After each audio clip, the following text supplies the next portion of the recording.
Bueno, bienvenido a la meetup de WordPress Granada. Hoy estamos aquí con Ana Cirujano y otros WordPresseros que han venido aquí a apoyar. Tierras lejanas. De tierras lejanas, algunos de ellos. Bueno, tú eres casi de aquí también, un poco, ¿no? Por aquí también, ¿no? Me parece. Y nada, en primer lugar, voy a agradecer a la casa que nos acoge hoy, que es el Colegio Mayor Universitario Cardenal Cisneros, que es un colegio mayor adscrito a la Universidad de Granada.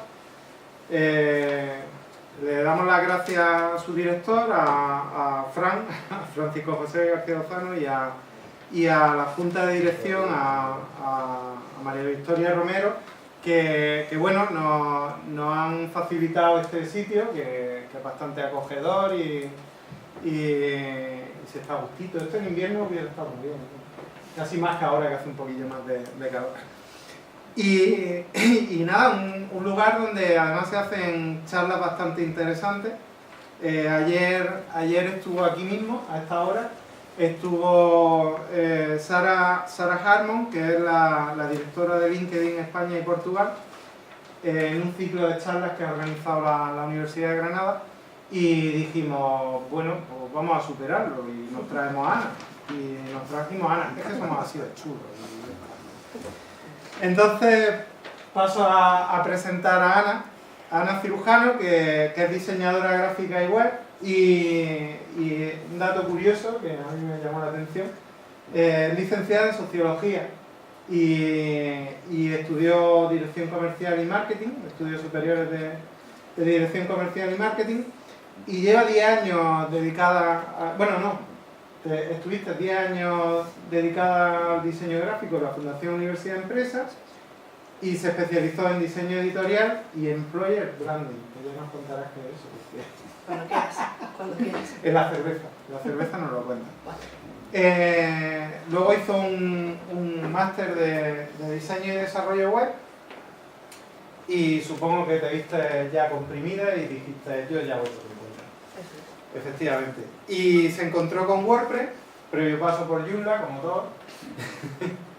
Y hacen por aquí, algunos hacen un movimiento de cabeza que, como diciendo, pobrecillos, ¿no? Total, es un miembro muy activo de la comunidad WordPress España, muy activo, la vemos por todas partes, y la vemos porque lidera el equipo de diseño de WordPress España, ahí en nada, que organiza la meetup de Collado Villalba y la de Torrelodones, que acaba de nacer, ¿no? Sí, 2 meetups llevamos, 2 reuniones, nada más. Muy bien, pues deseamos suerte y le apoyamos desde Granada, o sea que muy bien. Imparte cursos, charlas y ponencias sobre tipografía responsive y WordPress, y tiene un historial de WordCamp bastante interesante, porque ha participado, bueno, asistió a Madrid, Chiclana, Santander dicta charlas, ¿no? Y en las 12 WordCamp que hubo el año pasado, el año récord de WordCamp en España, pues presentó charlas en todas, excepto en Barcelona. Bueno, en Barcelona no te la aceptaron. No me la aceptaron porque bueno, no era de allí. La culpa es Pero que está muy bien porque en las WordCamps hay que primar a la gente local, ¿no? Efectivamente. Y como en Barcelona hay mucho poderío, pues no ocupe. Pero fui de voluntaria. Bueno, eso es lo importante. Al final, si no colaboras de una manera, colaboras de otra, entonces perfecto.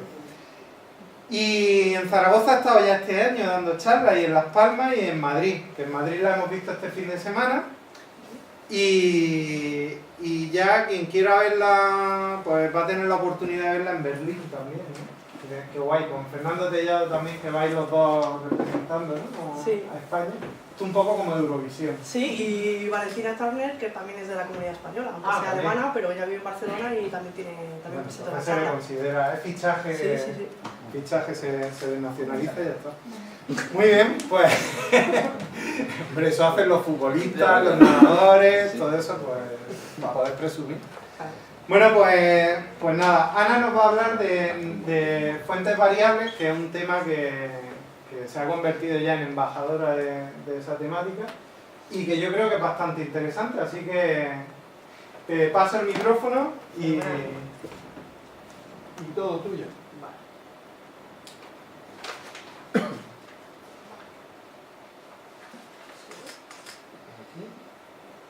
Está ya grabando, o sea que te lo puedo guardar.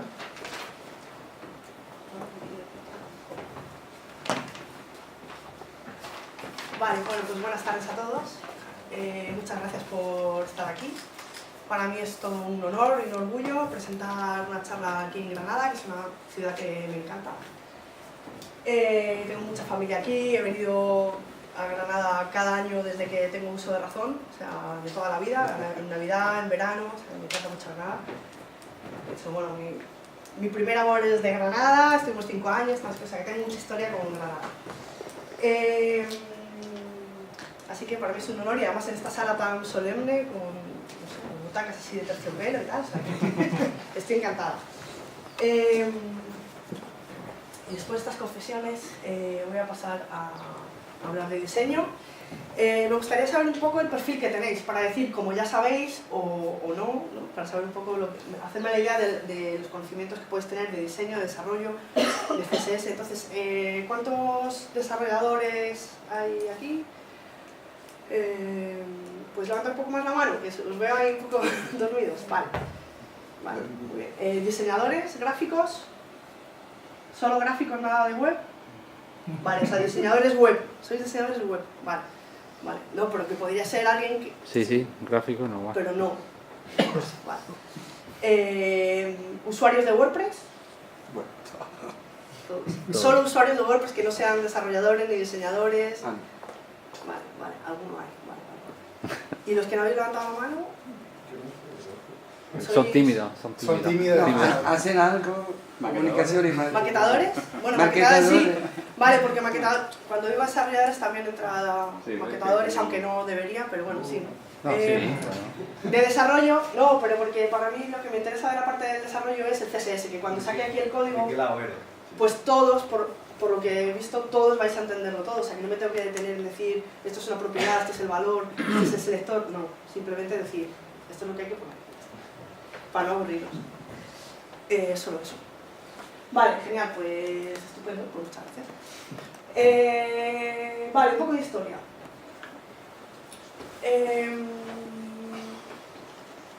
La tipografía, cuando hablamos de tipografía nos referimos no solo a los tipos de letras, sino también al tratamiento que hacemos de los textos, ¿no? La composición de textos se llama también tipografía, ¿no? Fijaos, en este ejemplo se ve claramente, ¿no? El texto de la izquierda y el de la derecha son el mismo, pero el de la izquierda no tiene ningún tipo de tratamiento tipográfico, sin embargo el de la derecha sí está diseñado, está pensado, ¿no? El diseñador ha jerarquizado el contenido en función de lo que quiere que veamos primero, lo que quiere que veamos después, lo que es más importante, separando los apartados. Es así de fácil de leer, es más usable porque tiene un tratamiento tipográfico. Este documento es un documento que está destinado a ser impreso, ¿no? No es una página web, es un ejemplo de algo que habríamos diseñado para imprimir, ¿no? Tradicionalmente, cuando diseñábamos para papel, yo aprendí primero a diseño editorial, es a lo que me he dedicado la mayor parte de mi vida, hacer libros, folletos, revistas. Pues no teníamos en cuenta el uso que hacíamos de distintas variables de la tipografía, ¿no? Si poníamos una negrita, una cursiva, distintos tamaños de la letra, eso era gratis, ¿no? Entre comillas, utilizarlo, ¿no? Pero en el momento que empezamos a diseñar para la web, pues tenemos que tener en cuenta la velocidad de carga de la web. Entonces, bueno, de hecho, no solo no tener en cuenta, sino que fijaos, en el año 96 empezamos a hacer páginas web, bueno, yo no, pero ya había alguien que hacía páginas web, como Casares, por ejemplo. Casares no pudo utilizar la tipografía que él quería, tuvo que utilizar una de las fuentes del sistema, asegurándose de que esa tipografía estaba en todos los ordenadores del mundo, ¿no? Pues podía usar Arial, Tahoma, Verdana, Trebuchet, esas, ¿no? Las fuentes del sistema. Claro, eso pues limitaba su capacidad para diseñar, ¿no? Pues era lo que había y ya está. Igual era suficiente, pero estaba bastante limitado, ¿no? En 2005 aparecen las características OpenType, que ahora os pongo, bueno, de hecho la puedo poner también. Estas son las características OpenType, ¿no? Los archivos con la tipografía permitían, o permiten, utilizar ciertas características ortotipográficas en la web. Pues podemos utilizar versalitas, diferenciar entre números mayúsculos y minúsculos, hacer ligaduras. Esto enriquece mucho más el tratamiento tipográfico de los textos, ¿no? En 2010 aparece la regla FontFace en CSS, entonces ya podemos subir fuentes personalizadas, no tenemos por qué utilizar otro sistema. Y podemos utilizar lo que se conoce como web fonts, ¿no? Nace un nuevo formato optimizado para web, ¿no? Incluso con que me sale Kerning, pero no es el Kerning, el Hinting. En 2010, pero bueno, pues todavía sigue, bueno, no, sí, tenemos servicios como WebFonts, por ejemplo, que nos permiten no tener que instalar la fuente en nuestro servidor, sino que podemos utilizar la CDN, ¿no? del proveedor. Pero de momento estamos limitados cuando queremos utilizar las distintas variaciones de las tipografías, ¿no? Si queremos utilizar distintos pesos, el peso de una tipografía es el grosor, distintos pesos o distintos anchuras, pues no lo vamos a hacer porque va en detrimento de la capacidad de carga. Para entender el potencial de las fuentes variables, lo primero que hay que saber es que cuando nosotros indicamos mediante CSS a un texto que queremos que tenga una variación, el navegador está solicitando un archivo, ¿no? Diferente. Esto también ocurre en el sistema operativo.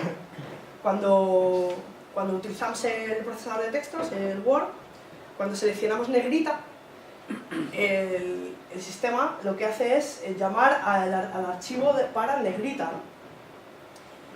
Muchas veces, si esa tipografía no tiene esa fuente, lo que hace es inventárselo, ¿no?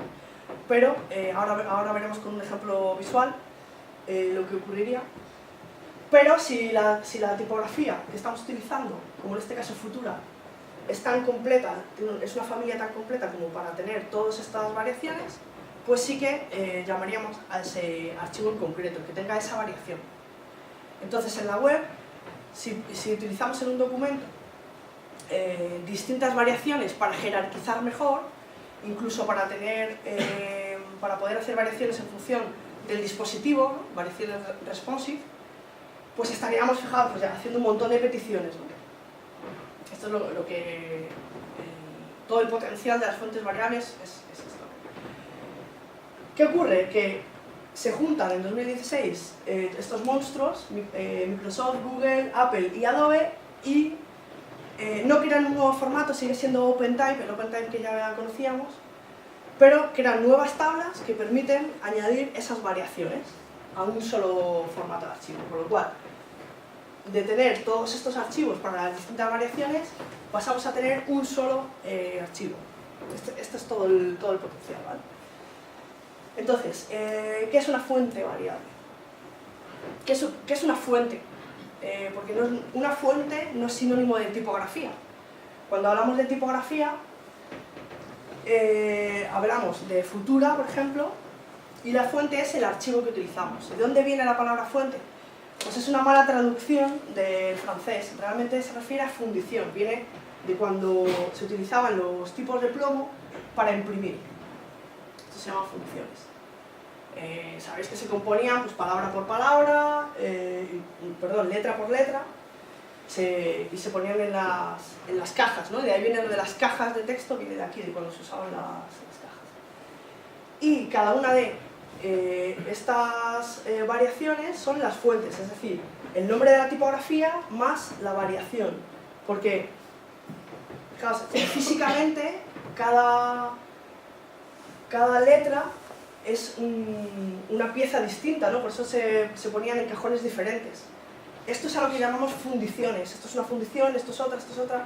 En castellano mal traducido, esto es una fuente, esto es otra fuente. Es decir, diferenciamos tipografía Spartan y fuente Spartan Black. Y en el caso de... Esto para los tipos de plomo. En el caso de la informática, tanto en web como en sistema operativo en el ordenador, pues se llaman fuentes, ¿no? Entonces, una fuente variable es una única fuente que se comporta como si fueran muchas fuentes, y ahora ya sabemos qué fuente se refiere al archivo, ¿vale? Entonces, ¿qué ocurre? Que al utilizar solo una fuente hacemos menos peticiones al servidor, ¿vale? Entonces, no se ven nada de los números, pero pasamos de 9,89 segundos de tiempo de carga de la página a 2,49 segundos, en este ejemplo, ¿vale? En una página en la que utilizáramos toda la familia de Libre Franklin. O sea que veis que la ganancia en velocidad de carga es brutal. Esto son muchos segundos, ¿no? 2 y pico, pero está cargando con un 3G, ¿vale? Con un móvil. Por aquí que no lo veis. Vale. Conclusión, ¿qué ganamos con las fuentes variables? Pues hacemos menos peticiones al servidor, porque al hacer un montón de peticiones hacemos solo una. El tamaño del archivo es más pequeño porque además está optimizado, se utiliza el formato WOV o WOV2, que está más optimizado, más comprimido, con lo cual ganamos en velocidad de carga y ahorramos en el consumo de datos cuando estamos utilizando dispositivos móviles. Y esto se traduce en una mayor versatilidad porque podemos utilizar estas variaciones si lo necesitamos, y además podemos animar estas variaciones, ¿no? Sin tener que hacer distintas peticiones. Vale, como no estamos en una charla, vamos a estar más tranquilos.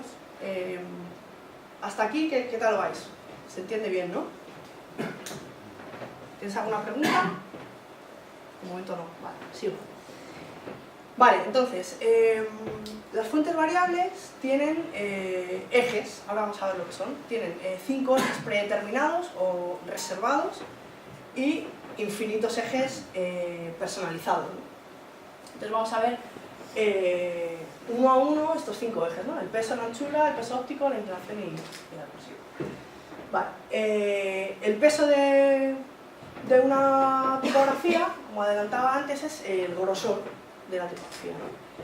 De más finito a más grueso, que utilizamos entre otras cosas pues, para jerarquizar, pero también con propósitos de mejorar la legibilidad, ¿no? Si está muy lejos, si es muy finito, no lo vamos a ver bien, entonces tendríamos que darle más grosor para que se viera, ¿no? Entonces, tanto para jerarquizar como para que sea más usable, más legible, vamos a variar el peso de una tipografía. Estos pesos son los pesos tradicionales, los que había cuando no utilizábamos fuentes variables. Si queríamos utilizar todos estos pesos en una web, teníamos que cargar todos estos archivos en nuestra carpeta de fuentes o llamarla desde el CDN, pero teníamos que cargar todos estos archivos. Ahora con las fuentes variables cargamos un solo archivo, como decía, y además no tenemos la limitación de ir saltando de 900 o 600 o 400. Podemos elegir entre un rango, en un eje, de 0 a 999. Con lo cual el potencial es... podemos hacerlo que queramos, ¿no? ¿Por qué es tan importante que haya un archivo distinto? Bueno, que antes hubiera archivo distinto y que ahora haya fuentes variables para el peso, y que no lo renderice el navegador, simplemente que le añada un trazo de grosor y ya está? Pues porque visualmente, si añadimos un trazo alrededor de la letra para que sea más grueso, directamente, que lo podría hacer el navegador sin necesidad de un archivo específico, perderíamos la forma de la letra. La letra perdería sus trazos originales. ¿Qué ocurre? Que cuando cuando un diseñador diseña una tipografía, lo que hace es diseñar los extremos, los máster, y el programa de diseño de fuentes, del programa de diseño de tipografías, hace la interpolación, ¿no? Entonces, ¿por qué es importante? Pues no sé si se ve muy bien, no sé si puedo hacer zoom, para que veáis bien esto. Creo que sí.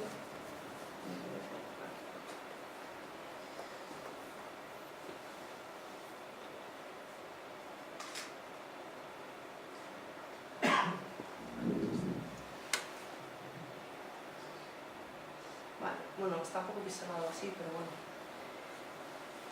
A ver, ¿dónde se ve? En la G, por ejemplo, que tiene las formas así más... Fijaos, por ejemplo, en la oreja. Las letras tienen... Los trozos de las letras tienen nombre, ¿no? La oreja de la G, porque es este. Fijaos, esta es la G normal, en regular, ¿vale? Y esta sería, si le añadimos un trazo, tal cual, alrededor de la letra, y esta es con la negrita dibujada por el diseñador, ¿no? Entonces fijaos que aquí la oreja pues pierde la forma, ¿no? No tiene nada que ver esta con esta es mucho más gorda. Sin embargo, esta es más gruesa, pero conserva la forma, ¿no? Más estilizada. Esta G regular, esta es negrita, pero esta está estilizada. Esta está bastante amorfa, pierde el estilismo, ¿no? Y esta no, esto lo conserva. ¿Esto por qué es importante? Por legibilidad y por estética, por lo que transmiten las tipografías a través de su forma, ¿no? Nos sugiere mucha más elegancia la letra de la derecha que la del centro, ¿no? Aquí pierde esta letra que es tan elegante, pierde su elegancia aquí y la conserva allí, ¿no? O sea, es importante que el trazo se haga de esta manera y a lo mejor antes de las fuentes variables pasábamos de esto, eso solo lo ven los diseñadores, a nosotros nos da igual, queremos velocidad de carga, vamos a utilizar simplemente que lo renderice el navegador, la negrita y ya está. No vamos a utilizar un archivo aparte solo para eso, que nosotros no lo vemos. Pero ahora, como no va en detrimento de la velocidad de carga, sí podemos hacerlo bien. Y se va a leer mucho mejor, a cuerpos pequeños, a tamaño pequeño de la letra, se puede leer mucho mejor, podemos aprovechar esa ventaja, ¿no? Y son, bueno, pues los distintos ejemplos. Esto es un ejemplo visual de la letra ampersand de una tipografía para que veáis cómo va cambiando, cómo se va modulando la forma a medida que va ganando grosor, ¿no? Cambia muchísimo para que siga conservando la misma forma, porque si simplemente se ampliara el trazo se perdería este ojo, no se vería, perderíamos la contraforma, o sea, el espacio en blanco dentro de la letra. Y así es como estaría dibujado, ¿no? Esto simplemente para que veáis un esquema de los deltas, que son los puntos en los que se va dibujando. Bueno, como de curiosidad para los diseñadores frikis. Vale, y esto sería también otra representación del eje, ¿no? De lo más finito a lo más grueso, ¿no? De menor a mayor peso. Como os decía, podemos seleccionar de 0 hasta 999. Aquí hay bueno, cómo cambia moviendo los ejes en una web que luego os diré cuál es. Podemos ver cómo va cambiando, ¿no? Una web si cambiamos, o sea, una tipografía, perdón, si cambiamos el eje del peso. Claro, te dices, sí, pero de 0 a 999, ¿y cuánto le pongo? Para que sea negrita, ¿cuánto le pongo? ¿457? No sabemos, ¿no? Entonces, la tecnología de las fuentes variables piensa en esto, ¿no? En que el frontender no va a saber cuánto ponerle. Entonces dice, bueno, pues puedes también nombrar instancias, ¿no? Utilizar instancias nombradas, que ya te dice, pues como te decía antes, ¿no? Puedes utilizar semi-bold, bold, regular, ¿vale? Y entonces el diseñador de la tipografía puede elegir regular es 400 y 428 es, o 645 es la bold, ¿no? O sea, directamente puedes seleccionar esa instancia nombrada. Y esto pasa con todos los ejes, ¿vale? Con las instancias nombradas, no solo con el peso. Vale, se entiende, ¿no? El peso. La anchura, pues pasa lo mismo, tenemos un rango de ancho, de más condensada a más expandida.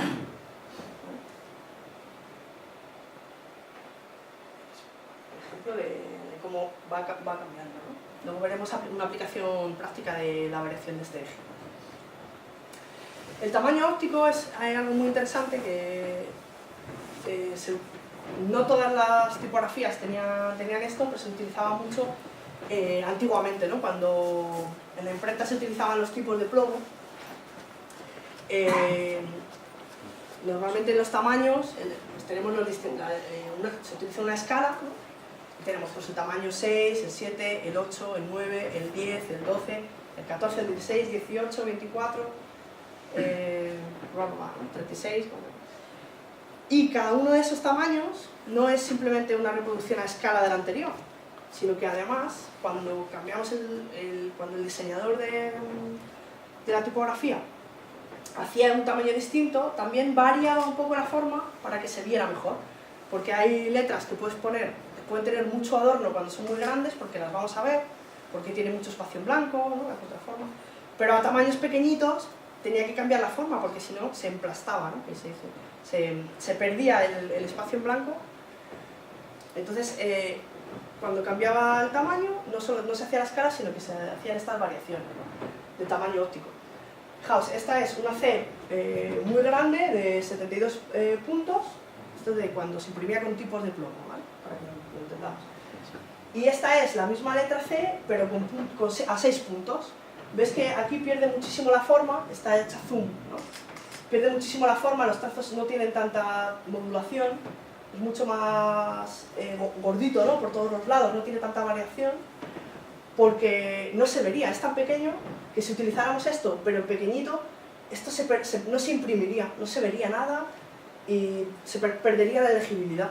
Y esto no solo pasa cuando se imprime con tipos de plomo, sino también pasa en pantalla.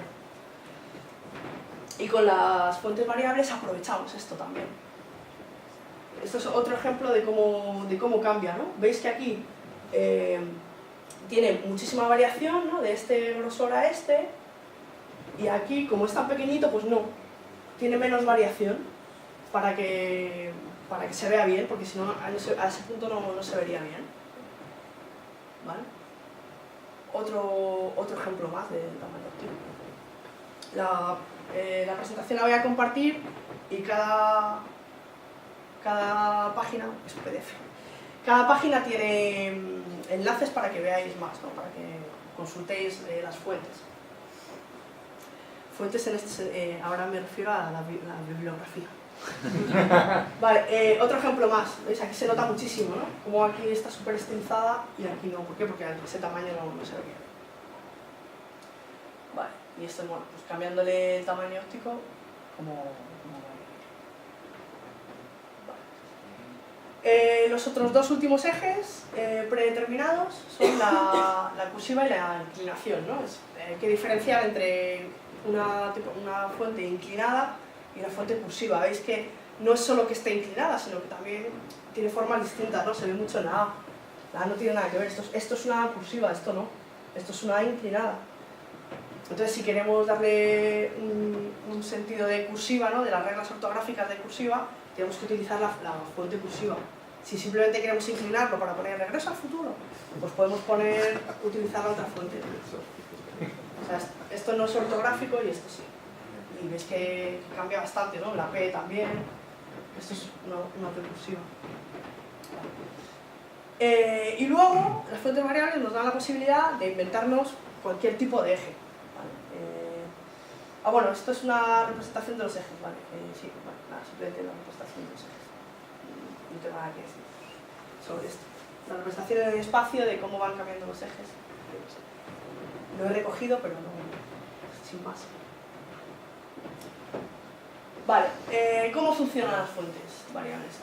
No solo funcionan en web, también funcionan en programas de escritorio. Una pregunta. Sí. A mí llega a ese punto, pero me da mucha penita son las personas que diseñan fuentes, porque ahora tendrán que dedicar muchísimo más tiempo. Ya no solo... igual me he equivocado precisamente. Sí. Quiero decir, tú decías antes, vale, varias familias y las meten en un solo archivo y tal, pero me da la sensación Vale, tenemos fuentes como vectores, entiendo, y con Sí. máximos y mínimos con vectores, lo que me ha parecido entender con curva Blazor o alguna cosa de esa de gente sí, que sabe. sí. Pero, Sí, bueno, sí, decía, como sí, hacer- sí. lo que me Sí, suena. sí. Pero han metido, por ejemplo, esas fuentes distintas para, o tipos distintos para tamaños pequeños. Eso antes pues no, yo no lo he visto nunca. No lo suelen tener, no. Sí, hay tipografías que lo tienen, pero no es normal. Sin embargo, lo otro sí ya se hacía. O sea, lo bueno de las fuentes variables, lo guay es que lo podemos utilizar en el web. Pero todas esas variaciones ya las teníamos. Vale, que Ahora depende- tenemos más porque tenemos el potencial, pero el diseñador de tipos ya tenía que dibujar cada uno de cada una los... de esas. Sí, Y ya depende de lo que yo me quiera currar, o sea que eso sigue pasando igual en una fuente variable, es decir, yo puedo sacar una fuente variable menos completa, digamos. sí, vale. sí, sí. Exacto, hay fuentes variables que solo tienen variación de peso Vale, vale. y otras que tienen 18.000 variaciones. Y, por ejemplo, la futura, ¿no? Que es el ejemplo de los archivos que hemos visto antes. Ahí ya estaba el diseñador diseñando letra por letra. Lo único que, como decía, pues se suele hacer 3 máster, una del principio del eje, otra del final y otra de la regular. Esto sería regular, esto tal, y luego el programa te hace todas las interpolaciones. Pero ya se dibujaba... A ver, lo que pasa es que en tipografía se reutiliza mucho. Cada letra empiezas haciendo la N, luego la M, luego la R, vas cogiendo trozos de unas letras para hacer otras y al final no es letra por letra realmente, pero bueno, es prácticamente sí. Además luego hay muchos ajustes ópticos, imprimir, ver, no sé qué, A eso iba pantalla, luces. a la parte más de ajuste óptico, eso que desconocía yo y que me parece Sí. un concepto muy interesante, el más pequeño un tipo ligeramente diferente, que no sabía que antes ya también se podía, pero vale, me queda.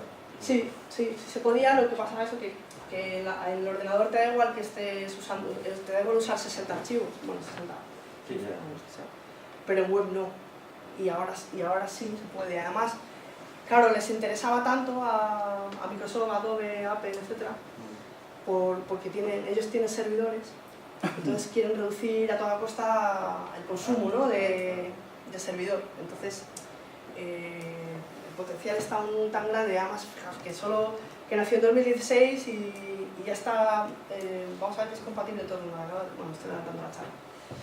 Continúo.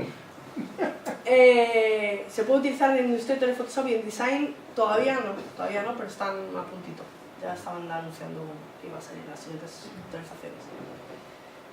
En Illustrator tenemos, en vez de poner los números directamente, pues 45, pues tenemos un tirador para seleccionarlo, ¿no? Pero para mí en el escritorio no tiene tanto potencial, pero bueno, como sí que hay ejes personalizados y tal, vale, lo puedes utilizar, pero no, ya se podía hacer antes, aunque se hiciera de otra manera, ¿no? En vez de hacerlo con el eje lo hacías seleccionando los números, pero bueno, tampoco, el potencial real es en web. Lo que, como te decía, es ya compatible con todos los navegadores, excepto si quieres dar soporte a Internet. Pero bueno, pero que esto ya pasaba, ahora es pues, prácticamente todas las propiedades, pero hace 2 años ya estaba todo esto muy verde. Y dices, acaba de salir una tecnología y ya, pues porque están ahí los gigantes de los que hacen los navegadores. Vale. ¿Queremos utilizar una fuente variable? Vale, pues ¿qué hacemos? La descargamos hay muchas fuentes variables en GitHub, por ejemplo. Google Fonts todavía no tiene. Cuando Google Fonts tenga fuentes variables, se van a empezar a universalizar, ¿no? Ya todos lo vamos a utilizar, ya sabremos nosotros cómo se usa. Pero de momento no, ahora, pero sí que hay muchas, ¿no? Luego os voy a enseñar algunos webs que tienen para descargar gratuitamente. Pero por ejemplo, Source Sans, os dejo el enlace, entonces te descargas la fuente. En TrueType, en OTF, pero todavía se podría usar, ¿vale? Pero en OTF, perdón, OTF. Se podría utilizar, pero todavía pesa mucho. Entonces lo que hacemos es optimizarla para que sea WOF2 o WOF2 y WOF. Tenemos que hacer las dos conversiones porque, bueno, pues para darle el fallback, ¿no? También a WOF porque en Internet Explorer no se podría ver. Pero bueno, lo ideal sería en WOF2, que fijaos el peso, solo con optimizar. No se puede utilizar font squirrel para optimizar porque no te coge las propiedades variables. Sería simplemente un WOF2 optimizado, pero no tendría propiedades variables. Hay que utilizar un PYFT subset, es un componente de FontTools, pero podemos hacer esto, todo esto, o ir a una web que sabemos que la utiliza y cogerla. Como es open source, pues lo podemos probar en algún sitio porque ya está aquí, ya está en WOF2, ¿no? Yo recomendaría esto. Si no, pues oye, vais a GitHub, lo convertís vosotros, pero vamos, yo recomiendo directamente cogerla de ahí, si queréis utilizar esta, ¿vale? Esta es una web que está hecha completamente con fuentes variables, con esta source apps. Vale, ¿qué tenemos que hacer en la regla FontFace para poder utilizar las fuentes variables? Pues nada, lo de siempre, nombramos la familia, ¿vale? Y luego le decimos esto. El formato es WOF2 variation. Fallback con solo WOF2, por si acaso, ¿vale? Pero vamos, por WOF2 realmente yo ni lo pondría, no sé qué opinaréis, los más expertos, pero como es para dar soporte a Internet Explorer 11 y tampoco se puede, directamente pondría WOF, porque el WOF2 es simplemente quitarle los variables, o sea que directamente pasaría a WOF, que es el salto de Internet Explorer 11 o no, soportar Internet Explorer 11. Importante, cuando declaramos la regla FontFace tenemos que decirle el rango en el que queremos que se vean las propiedades, ¿vale? Que se utilicen las propiedades. En FontWeight tenemos que decirle 1.999 porque si no lo declaramos se queda en 400 y no varía, ¿vale? Por mucho que lo declares, si os pasa alguna vez, pues tenéis que acordaros de que tenéis que poner este rango. Igual con FontStyle, ¿vale? Rango de ubiqua de menos 90 a 90, que es de la inclinación, y FontStress también, del 50%, que es la anchura, de menos 50% a 200, ¿vale? Los rangos para que varíe, que si no se queda estático. Tengo una duda respecto a esto. Si cambiamos de fuente, habría que declararla de otra manera distinta. Es decir, ¿todas las fuentes te permiten todos esos rangos? ¿O te va a cambiar? Lo vamos a ver después. Sí. No, cada fuente tiene sus ejes. Pues, como decía Ángel, puede tener solo un eje o 20 ejes. Entonces, nos tenemos que acordar que tenemos que declarar los rangos posibles. ¿Hay una forma de saber qué ejes tiene cada fuente? Sí, hay una herramienta. Claro, que si no, hay una herramienta, sí. Que va en relación también a lo que has dicho antes de la instancia. En vez de especificar el peso por número, en hacerlo con normal o regular o luego os lo enseño. Vale. ¿Cómo se llaman las propiedades? O sea, ¿cómo se declaran las propiedades? Pues de momento tenemos que utilizar estas siglas de 4 letras, ¿vale? Siglas o abreviaciones ¿vale? Y los valores que podemos declarar, pues cursiva es o cursiva o no, el tamaño óptico lo activamos o no lo activamos, la inclinación de menos 90 a más 90, eso está mal, de menos 90, está bien, de menos 90 a 90, sin guión. Aquí aprovecho para diferenciar el menos del guión, que es un poco friki, pero es ortotipografía. El peso de 1 a 999 y el ancho, pues como decía antes, de 50 a 200. ¿Vale?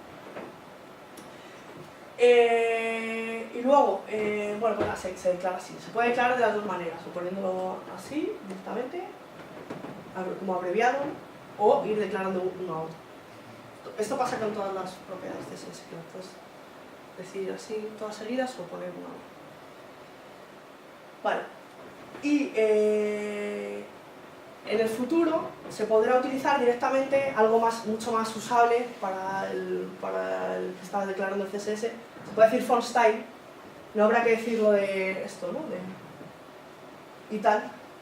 Se podrá decir bien, pero de momento no es compatible. De momento no es compatible. ¿Vale? Entonces, cuando se pueda, pues se podrá decir así. Se entiende mucho mejor que con las 4 letras, ¿no? O sea, pero bueno, también es aprendérselo y ya está. Vale. ¿Qué más? Los ejes personalizados. Aquí tengo un vídeo, pero me presenta un poco. Tengo... ¿sé por qué? Ah, hay que clicar. No, esto es una web que enseña distintos ejes personalizados para que veáis bien lo que es. Y tenía un vídeo, pero lo puedo enseñar así en tiempo. Vale, son ejes que nunca han existido en tipografía, que se las han inventado los diseñadores que han hecho estos tipos, ¿no? Pues hacer más estrecho los ejes verticales de las... O sea, los... o yo qué sé, variar la altura de cosas raras, ¿no? Esto es un poco experimental, porque pocas veces podemos utilizar estos ejes tan raros. Pero para que veáis el potencial, ¿no? Que puedes hacer cualquier tipo de eje, lo que se te ocurra. Bajarle un poco el asta, la barriguita. Hay distintas, ¿vale? Y para mí lo más chulo es, esta es una del final, esto por ejemplo, ¿no? Las animaciones que podemos hacer. Al final son vectores y tú puedes dibujar una A o puedes dibujar una bici. Entonces tienes los fotogramas, ¿no? Clave y haces la interpolación. Luego lo veremos mejor con otro ejemplo.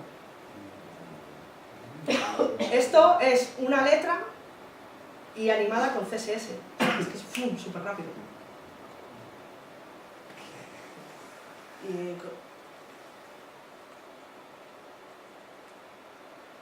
Y esto ya se puede usar en los navegadores. Fijaos, esto es una variación. Tienes aquí los distintos ejes. ¿Vale? Bueno, esto está en minúscula. Ahora para lo que voy a explicar no me vale porque está en minúscula, pero los ejes estándar, los 5 ejes estándar se declaran en minúscula y los personalizados se declaran en mayúscula, aunque lo veis aquí en minúscula. Pero luego en el CSS y el diseñador y todo se escribe, se diferencia así, ¿no? Los personalizados, los estándar en minúscula y los que te inventas tú, que los nombras como quieres, en mayúscula.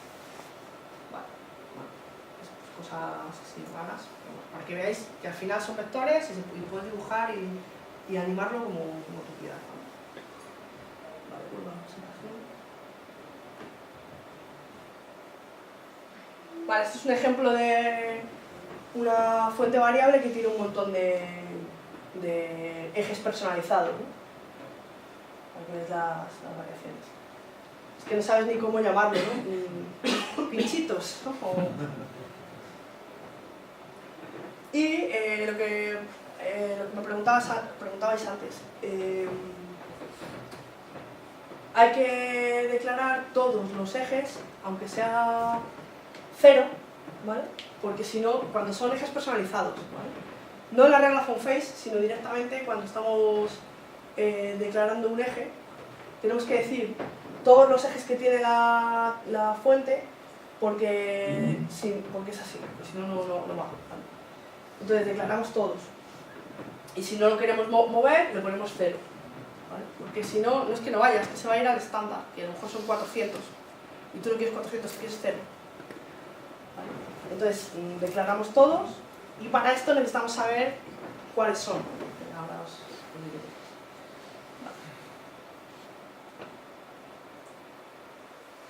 Vale, esto es una variación de grade, que es variar el peso de la letra sin cambiar el espacio que ocupa.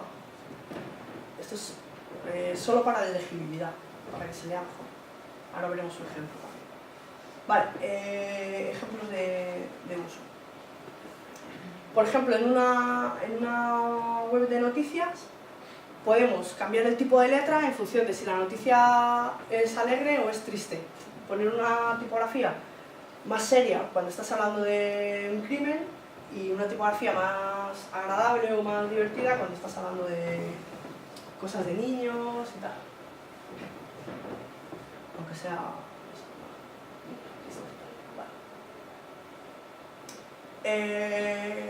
Este ejemplo además está muy guay porque es una animación muy chula y sin embargo esto es todo el código que lleva. Todo, la regla FontFace, la animación, o sea, los ejes y la animación está. Es todo... son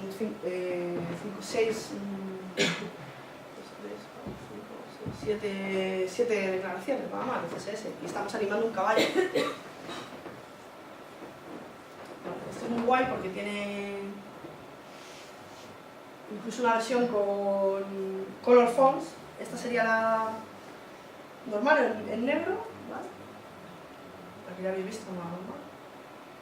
Y está con colores, color fonts, es en SVG, ¿vale? Y fijaos el código que lleva, que es nada. ¿Es nombre del código? Sí.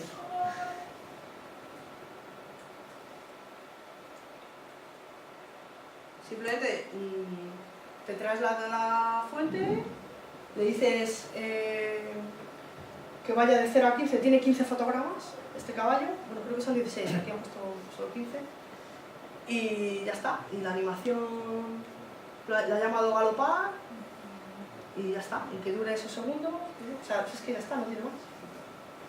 Nada de JavaScript, nada de nada. Y aquí está la letra del caballito.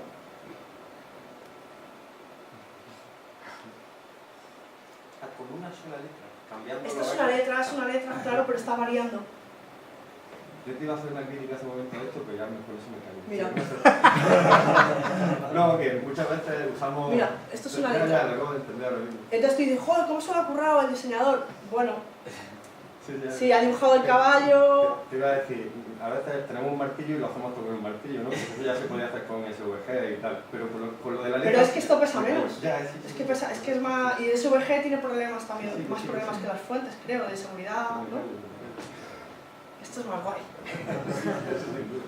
Y es más fácil, porque el SVG para mí es más difícil de aprender.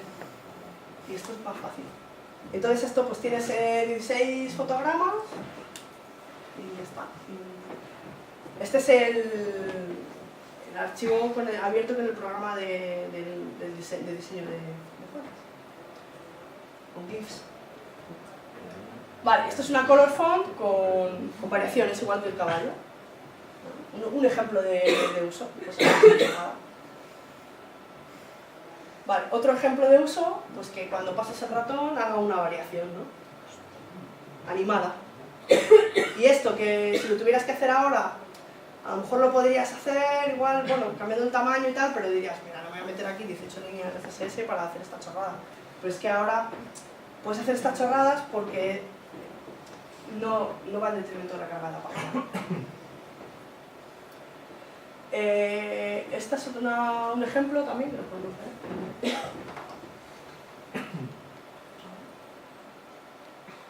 De una web que está también hecha enteramente con fuentes variables para... La ventaja es el responsive, ¿no? Cómo va cambiando.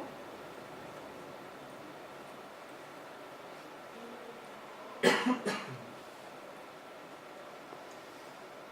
me acuerdo qué cambiaba aquí.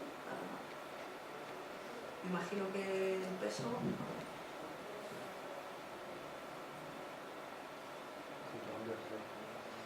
El ancho y... O sea, la anchura y el peso.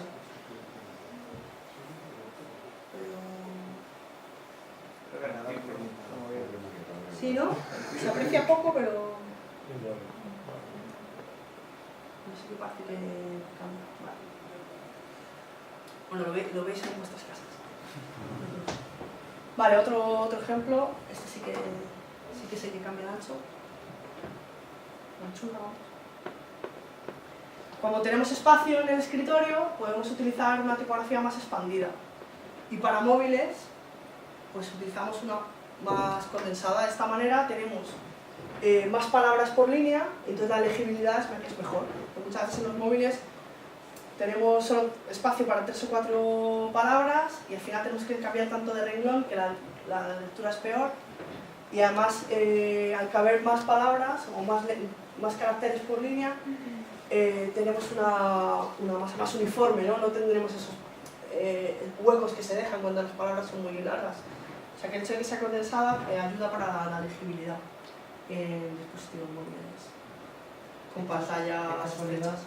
Perdón, Si estoy muy pesado, estoy muy No, no, al revés, sí. Es casualidad cuando justo la vista que tenía antes, con esto plegado a la izquierda del todo, justo cabe del todo, cabe la frase entera, la misma frase que va en escritorio es lo que estás viendo en móvil. Me parece guay, ¿no? Pero... No, Sí, no, es casualidad.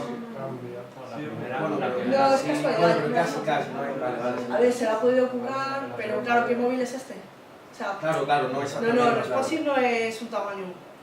Pero sí se está Tiene que buscando ser que haya todos tamaños. la misma cantidad de información en la pantalla, digamos, no más o Sí, menos. normalmente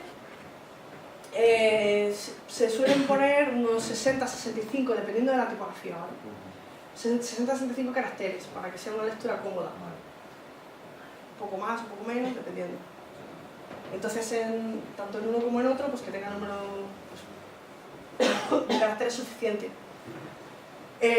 Roboto, por ejemplo, que es una tipografía que se hizo para móviles, es un poco condensada, porque pensando en esto, en que quepan más letras. Ahí. Vale, ¿qué más tenemos? Buenos piononos en Santa Fe. Aquí no se ve muy bien, pero también cambia.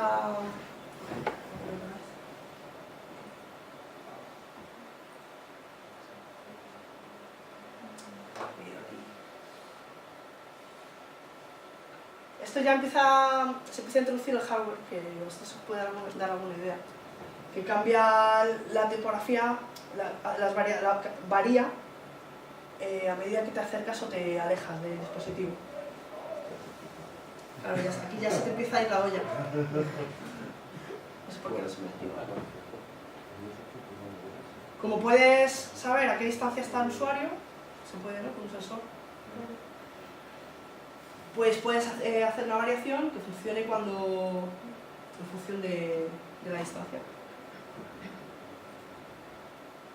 Es una variación, pues que cuando te acercas esté más grande y cuando te alejas más pequeño. Vale. Y este es un vídeo también. Y otro ejemplo, bueno.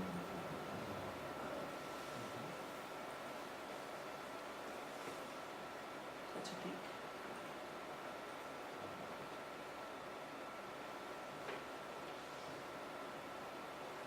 No se ve muy bien, ¿no? Va cambiando el grade, lo que os decía antes, que cambia el grosor de la letra, pero no cambia el espacio que se dedica. También, como hay menos luz, pues hace las contraformas más pronunciadas para que se distinga mejor la letra. Cuando hay más luz, pues no hace falta, puede ser más grueso. Esto lo podéis hacer vosotras, ¿no? Lo podríais hacer. Ya tenéis la Vale, bueno, esto es más para que... Bueno, aquí explica el grade, ¿vale? Pero es más para que pinchéis y lo veáis tranquilamente en casa. Vale. Recursos, Axis Praxis. Aquí podéis tanto arrastrar una fuente variable y que te aparezcan las variaciones que tiene, ¿no? Aquí aparecen todas las variaciones, y probar, como ver un montón de fuentes que ya están cargadas. Suelen actualizarlo con las nuevas que van saliendo, ¿vale? Que van diseñando. Axis Praxis, Variable Fonts, también lo mismo. Aquí no se puede arrastrar, pero tiene muchos ejemplos para verlo, incluso se puede descargar. Playground, pues igual, aquí la peculiaridad es que puedes escribir también lo que tú quieras para ver cómo funciona. Vas seleccionando la tipografía que quieras y ves los ejes que tiene, cómo cambian. Lo mismo, más web para probar los ejes. Jason Pavental es un diseñador y frontend, que sabe mucho de CSS. Tiene un CodePen súper interesante, con un montón de ejemplos de cosas que se pueden hacer ya más complicadas con la función calc, con un montón de cosas así más frikis para sacarle partido, ¿vale? Eso es muy bueno para que lo veáis. Y aquí, esta web lo que haces es que arrastras el archivo y te dice todos los ejes que tiene. Igual que la de Axis Praxis. Vale. Y por último, no lo vamos a hacer, porque, bueno, pues también porque no lo tenía preparado, porque pensaba que íbamos a ser más, igual podríamos haberlo preparado. si llegas a mencionar los tantos.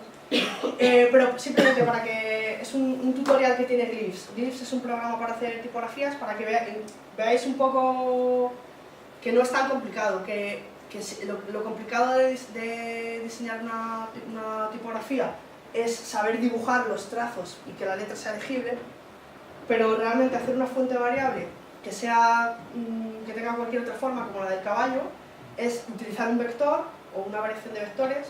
Os podéis dibujar en una animación, ¿no? como la del caballo, dibujar los distintos fotogramas clave y haceros vosotros mismos vuestra propia fuente, ¿no? Para que veáis que es que son cuatro pasos, ¿no?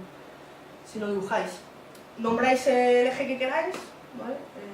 Si es estándar, pues en minúsculas; si es personalizado, en mayúsculas. En este caso, si es galope, ¿no? Como el del caballo, pues el nombre que queráis, ¿vale?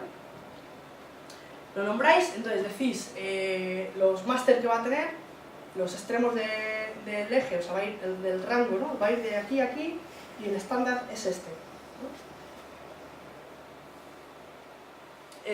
Dibujáis o pegáis un vector vuestro, que no haría falta que lo dibujarais, y ya está. Bueno, nombráis las instancias predefinidas si queréis, si no hace falta, las instancias nombradas, ¿no? Instancias nombradas, y ya está, exportar y probar. Otra cosa es que luego se han ido descubriendo bugs y te dice cómo arreglarlos, ¿no? Bueno, claro, es que ya te metes en terreno pantanoso y hay cosas que fallan, pero bueno, si hacéis una cosa sencilla que no sea dibujar una A perfecta, pues esos son los 4 o 5 pasos que quedan, no más. O sea que es súper interesante. Muchas gracias.